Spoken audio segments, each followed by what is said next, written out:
This is the first of the spoken commentaries on the graphs on our website, and we're starting with the first of the graphs of our overview, which is looking at a comparison of temperature estimates.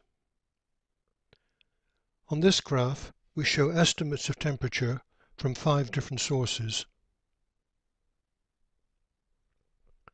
The first is from the Climatic Research Unit of the University of East Anglia in the United Kingdom. All the other records are produced in the USA. This record is produced by the Goddard Institute for Space Studies, which is part of NASA.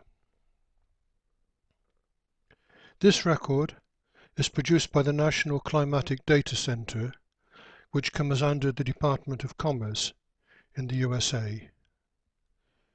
These 3 records use a combination of observations from land-based stations and sea temperatures taken from ships. The next 2 records are all based on satellite observations.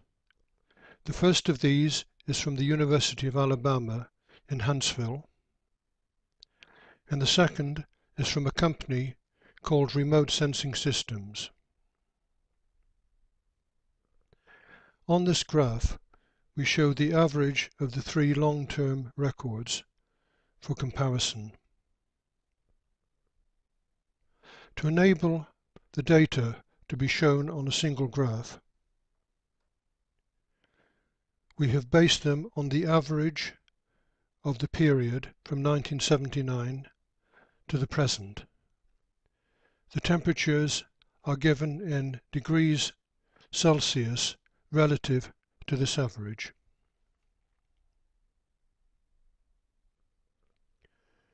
What the graphs show is that from the end of the 19th century until the early years of the 20th century, there was a slight fall in temperature. Then, until 1945, there was an increase in temperature of about 0.6 degrees. Temperatures then fluctuated, but fell overall by about 0.4 degrees until 1975. From then until the start of this century, temperatures rose by about 0.7 degrees. So, as you can see, by the start of the present century, they were higher than at any time in the measured record. In discussion on temperature, there are currently 4 main talking points.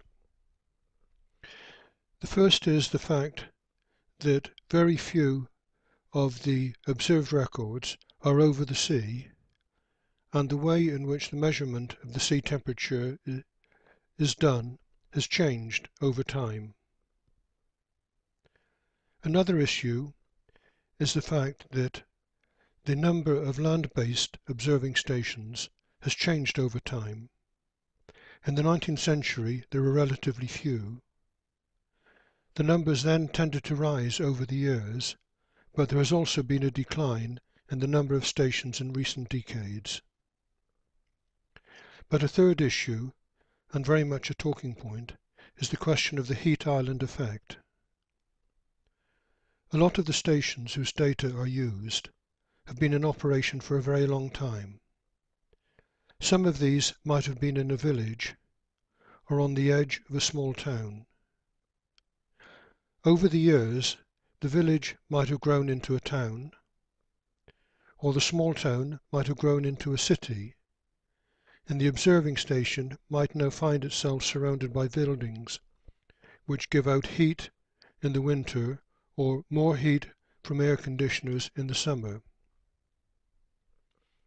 The organizations which produce the data records believe that they have fully compensated for this, and the fact that for the last 30 years the satellite records and the other records are in general agreement, tends to support this point of view.